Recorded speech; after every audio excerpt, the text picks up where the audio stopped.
लेकिन हम यहाँ पर बेसिकली चैप्टर के अंदर हमें जो है 3 इंडिकेटर्स के बारे में ज़्यादा पढ़ना है। नेचुरल के अंदर एग्जाम्पल्स में याद रखेंगे litmus, turmeric and red cabbage. तो लिटमस क्या है, लिटमस को समझना, क्योंकि आपने पहले भी पढ़ा है लिटमस के बारे में। लिटमस एक तरह का जो प्लांट्स होते हैं लाइकेंस, उससे डिराइव्ड होता है। लाइकेंस एक तरह के माइक्रो ऑर्गेनिजम्स का, प्लांट्स का और माइक्रो ऑर्गेनिजम्स का कम्बिनेशन है। लाइकेंस उससे डिराइव्ड होता है लिटमस। और लिटमस को लैब के अंदर भी 2 तरीके से यूज़ किया जाता है। एक लिटमस पेपर, जो आप लोगों ने पहले भी देखा भी होगा लैब के अंदर, और एक होता है लिटमस सॉल्यूशन। तो 2 टाइप के तरीके से हम यूज़ करते हैं, लेकिन बेसिकली उसकी प्रॉपर्टी नेचुरल इंडिकेटर में ही वो काउंट होगा, लिटमस। ठीक है। इसके बाद नेक्स्ट टर्मरिक, हल्दी जिसको बोलते हैं, ये भी एक तरह का इंडिकेटर होता है। और इसी तरीके से रेड कैबेज। इन तीनों के अंदर क्या क्या इन इंडिकेटर्स के अंदर चेंजेस होंगे वो मैं अगले टेबल की हेल्प से आपको समझाऊंगा। अभी आप बस इनकी डेफिनेशन देखिए, इनके एग्जांपल्स याद करने की कोशिश करिए। नेक्स्ट जो है सिंथेटिक इंडिकेटर्स क्या होते हैं। सिंथेटिक इंडिकेटर्स कैसे हैं, नाम से पता चलता है। Synthetic means man made. Man made means जिनको हम लैब के अंदर तैयार करें या इंडस्ट्रीज में तैयार किया जाए, तो एक तरीके से ये क्या है, मैन मेड है। जिनको हम लैब के अंदर बनाएं या इंडस्ट्रीज के अंदर बनाया जाता है। इसके कौन कौन से कॉमन एग्जांपल हैं, 2 बहुत ज़्यादा लैब के अंदर यूज़ करते हैं, फिनोल्फेथलीन और एक है मिथाइल ऑरेंज। इन दोनों इंडिकेटर्स के नाम जो है थोड़े बड़े हैं, लेकिन ये आपने सुने भी नहीं होंगे, नए हैं आपके लिए।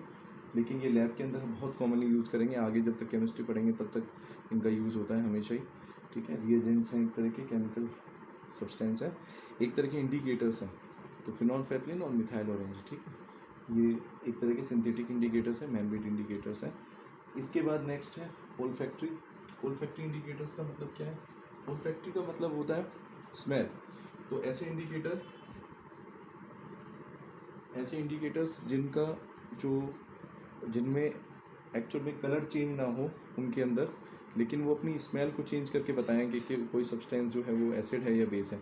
जैसे ये नेचुरल और सिंथेटिक इंडिकेटर्स बेसिकली किस पर काम कर रहे थे, कलर चेंज डिस्प्ले करते हैं। मतलब एक तरीके से कलर इनका चेंज होगा तो उससे हमें पता चलेगा कि ये एसिड है या बेस है।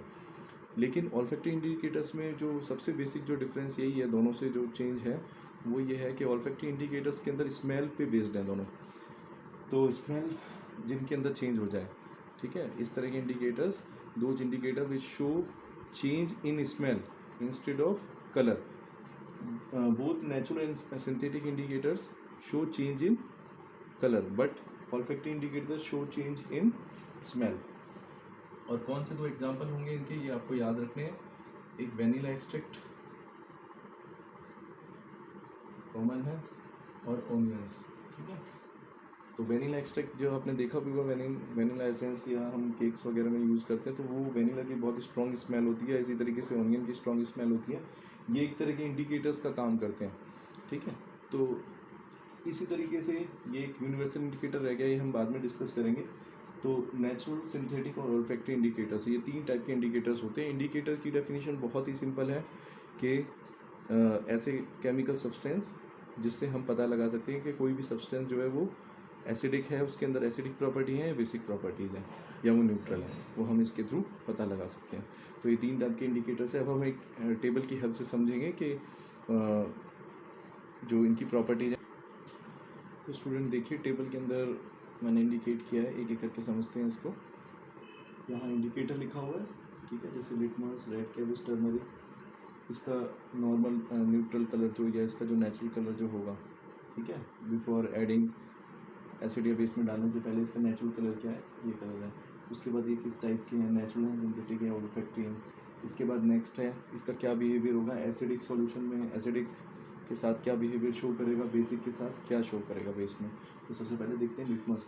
लिटमस मैंने आपको बताया, इसका लिटमस का नेचुरल कलर जो होता है पर्पल कलर है। ठीक है।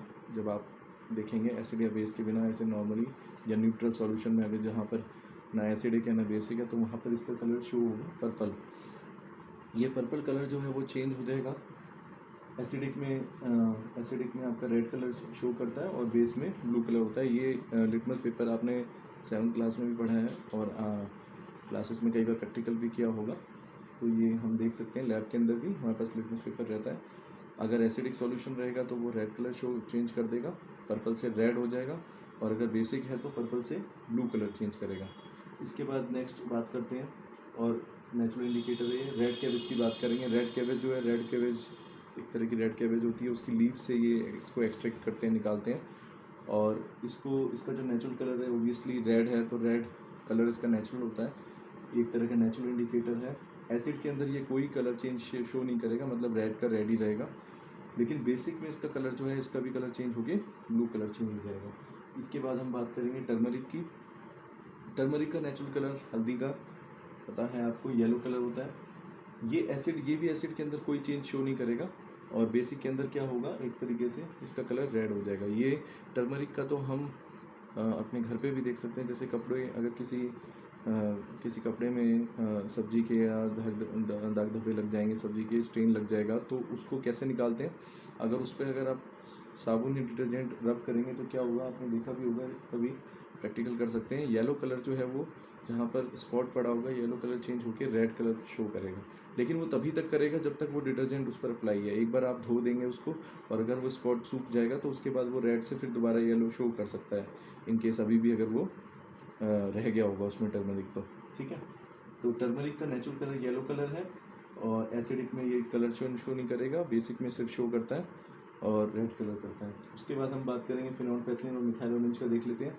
ये टेबल काफ़ी इंपॉर्टेंट है, क्योंकि जब भी कभी सीबीएसई के 1 मार्क्स के क्वेश्चन आते हैं तो अक्सर इनमें से कोई ना क्वेश्चन जरूर आ सकता है कि कैसे ये किस सॉल्यूशन में कैसा, एसिडिक में कैसा शो करेंगे, बेसिक में कैसा शो करेंगे।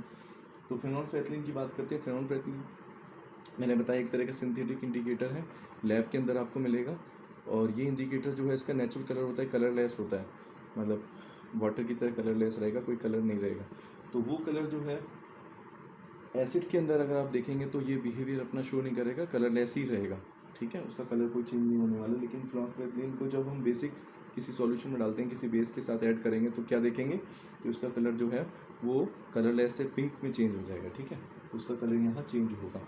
उसके बाद बात करेंगे मिथाइल ऑरेंज की। मिथाइल ऑरेंज जो है एक ऐसा इंडिकेटर है, ये भी एक सिंथेटिक इंडिकेटर है, देख रहे हैं आप। इसका नेचुरल कलर जो होता है मिथाइल ऑरेंज का, वो येलो कलर होता है नेचुरल, और ये कलर जो है वो चेंज हो जाएगा जैसे ही हम एसिडिक के साथ इसको एसिडिक सॉल्यूशन में डिप करेंगे या किसी एसिड के साथ इसको ऐड करेंगे, तो क्या देखेंगे कि इसका कलर जो है वो येलो से रेड कलर चेंज हो जाएगा। ठीक है, लेकिन बेसिक में क्या रहेगा, इसका नेचुरल कलर मेंटेन रहेगा, यानी कि येलो का येलो ही रहेगा।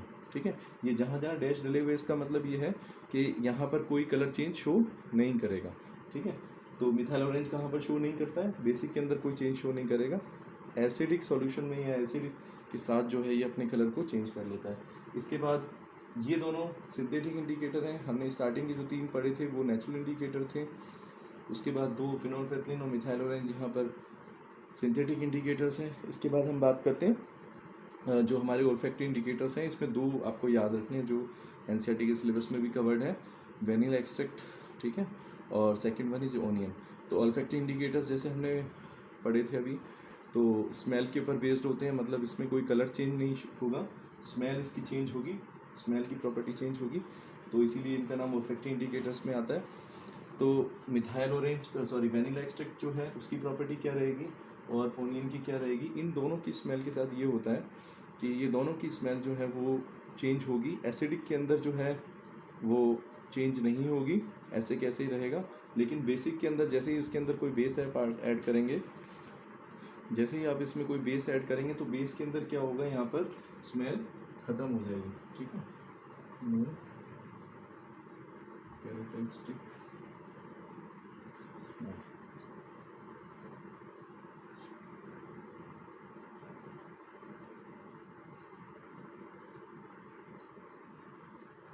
तो वेनिला और ओनियंस का क्या होता है, उनकी कुछ अलग ही पंजेंट, जैसे ऑनियंस की है तो बहुत ही पंजेंट स्ट्रॉन्ग स्मेल रहती है, और ऐसी वेनिला की भी बहुत स्ट्रॉन्ग फ्लेवर स्मेल होती है। वेनिला एक्सट्रैक्ट जैसे वेनिला फ्लेवर भी रहता है तो बहुत ही स्ट्रॉन्ग स्मेल होती है। तो क्या होगा, एसिड के अंदर तो वो स्मेल एज इट इज़ रहेगी, मतलब उसमें कोई चेंज नहीं होगा, उसकी स्मेल में मेंटेन रहेगी। लेकिन ऐसे कैसे, लेकिन जब बेसिक के अंदर हम डालेंगे तो क्या आप देखेंगे कि बेसिक के अंदर किसी भी बेस के साथ ऐड करने के बाद क्या होगा कि उसकी स्मेल जो है वो ख़त्म हो जाएगी पूरी तरीके से। तो इससे हमें ये पता चल सकता है कि अगर मान लो वेनिला या ऑनियंस में अगर कोई बेसिक हमने ऐड किया है, बेस के साथ उसको ऐड किया है, तो अगर वहाँ पर वो स्मेल ख़त्म हो गई तो इससे हमें पता चला कि ये बेस है। ठीक है, अगर स्मेल अभी भी मेंटेन है तो यानी बेस तो नहीं हो सकता, एसिडिक होगा वो। ठीक है, तो इस in this way we can identify कि इंडिकेटर्स कैसे काम करते हैं। तो इंडिकेटर्स का बहुत इंपॉर्टेंट रोल रहता है हमारे लैब के अंदर, केमिस्ट्री के अंदर, क्योंकि एसिड और बेस जो है हम डेली लाइफ में एनकाउंटर करते हैं, तो उनकी प्रॉपर्टी जो हम अंडरस्टैंड कर सकते हैं। ठीक है, उनके आइडेंटिफाई करने के लिए हमें ये सबसे बेसिक चीज़ यही है। इसके बाद नेक्स्ट हम जो पढ़ने वाले हैं, अगला टॉपिक जो हमारा है वो है एसिड और बेस की प्रॉपर्टी क्या होती हैं। तो एसिड और बेस की प्रॉपर्टी को हम दो टाइप से क्लासीफाई कर सकते हैं। एक हमारी रहेंगी फिजिकल प्रॉपर्टीज़, जो आपने पहले भी पढ़ी हैं 7th एंड 8th क्लासेस में, और दूसरी रहती हैं केमिकल प्रॉपर्टीज़। तो पहले फिजिकल प्रॉपर्टीज़ की बात कर लेते हैं। फिजिकल प्रॉपर्टीज़ में क्या क्या है, तो एसिड्स की फिजिकल प्रॉपर्टी की हम बात करते हैं। फिजिकल प्रॉपर्टी क्या होती है, जो हम स्मेल या जो टच करके या एक तरीके से जो जहाँ पर कोई केमिकल रिएक्शन इन्वॉल्व ना हो, उन प्रॉपर्टीज़ को हम क्या बोलते हैं, फिजिकल प्रॉपर्टी। तो एसिड्स और बेसिस की जो फंडामेंटल प्रॉपर्टी हम कैसे आइडेंटिफाई करते हैं, आपने पढ़ा है कि एसिड्स के अंदर क्या रहता है। अगर टेस्ट की बात करें तो इनका क्या होगा, सो टेस्ट, खट्टे रहते हैं। जैसे सिट्रस फ्रूट्स, बहुत सारे ऐसे फ्रूट्स होते हैं, ठीक है, जैसे आपका विटामिन सी की अगर हम बात करें तो गुआवा है, ऑनियन जो आपके ऑरेंज है, ग्रेप्स हैं, इन सब के अंदर जितने भी खट्टे फ्रूट्स रहेंगे, सिट्रस फ्रूट्स रहेंगे, सब के अंदर क्या रहेगा, एसिड रहता है। तो बेसिक, सबसे बेसिक जो कैरेक्टरिस्टिक क्या होगा, विनेगर की अगर बात करें, वो भी एक तरीके से सिट्रस सब्सटेंस है, तो वो भी एसिडिक है क्योंकि उसका सोर टेस्ट रहता है। बेस के अंदर क्या रहेगा एक तरीके से,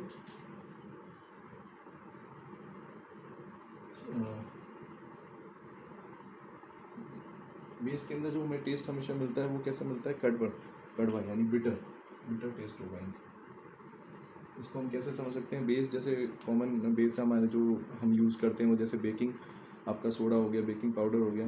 बेकिंग सोडा एक तरह का क्या है, बेसिक सॉल्ट होता है, तो उसका भी आपको बिटर टेस्ट मिलेगा। या सोप है, तो वो भी एक तरह का क्या है, आपका कॉमनली यूज बेस होता है। ठीक है, जो डिटर्जेंट्स हैं या सोप्स हैं, इनके अंदर हमारे क्या रहेगा, बेसिस रहते हैं। तो इनका जो टेस्ट जनरली क्या रहेगा, बिटर टेस्ट रहेगा। टेस्ट नहीं करना आपको, बस मैं बता रहा हूँ टेस्ट के लिए। ये फिजिकल प्रॉपर्टी है। और क्या फिजिकल प्रॉपर्टी हो सकती है, एक बहुत कॉमन, कि एक जैसे और आपने पढ़ी होगी लिटमस के ऊपर, अगर हम बात करें तो लिटमस के ऊपर क्या क्या प्रॉपर्टी हो सकती है। लिटमस के आधार पर, बेसिस पर हमने पढ़ा कि अगर लिटमस का कलर अगर रेड चेंज होगा, ठीक है, पर्पल टू रेड होगा, तो यानी कि क्या है, एक तरह के ये क्या है, एसिड है। और अगर पर्पल टू ब्लू होगा तो वो बेस है। इस तरीके से हम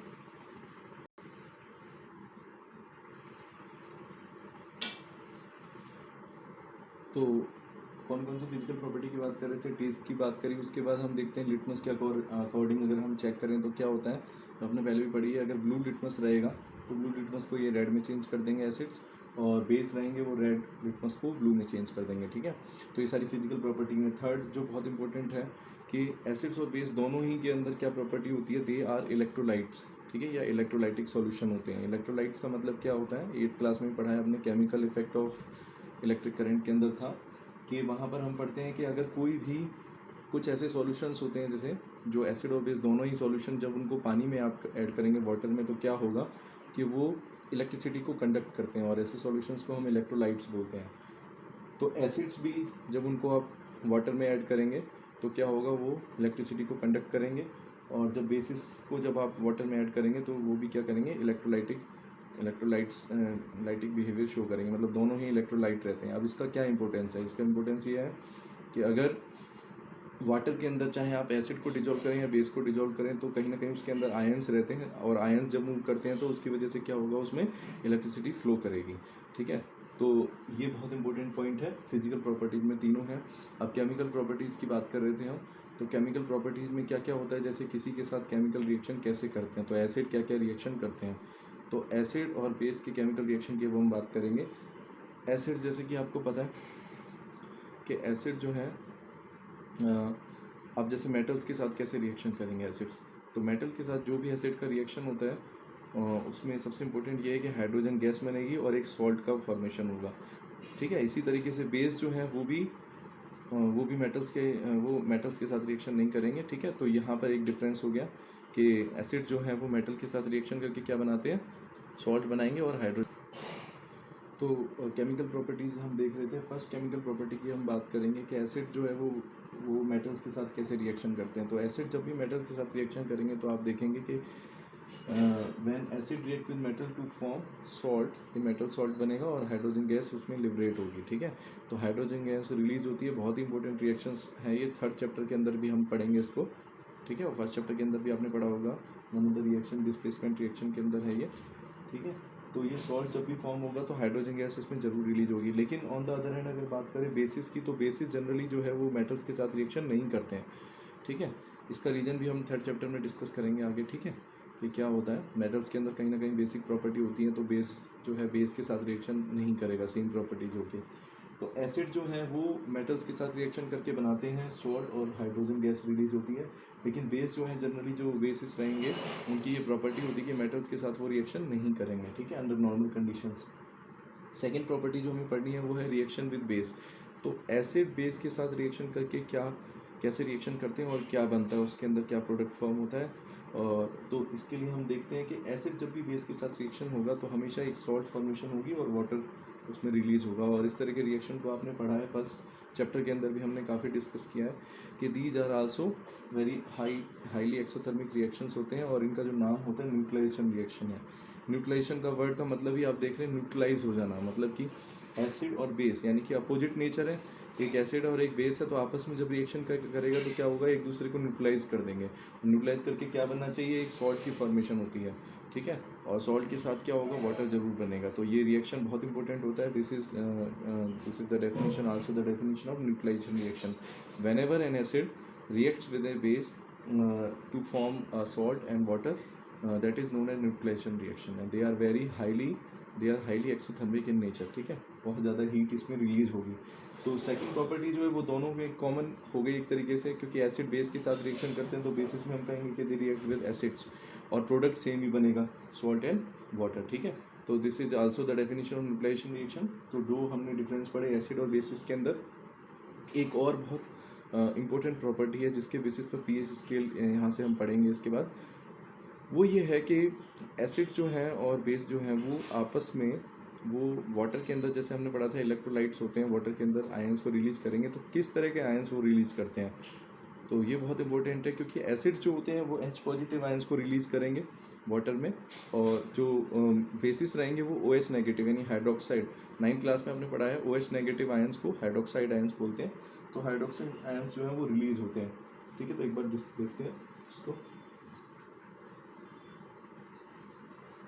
तो एसिड्स की क्या प्रॉपर्टी रहती है,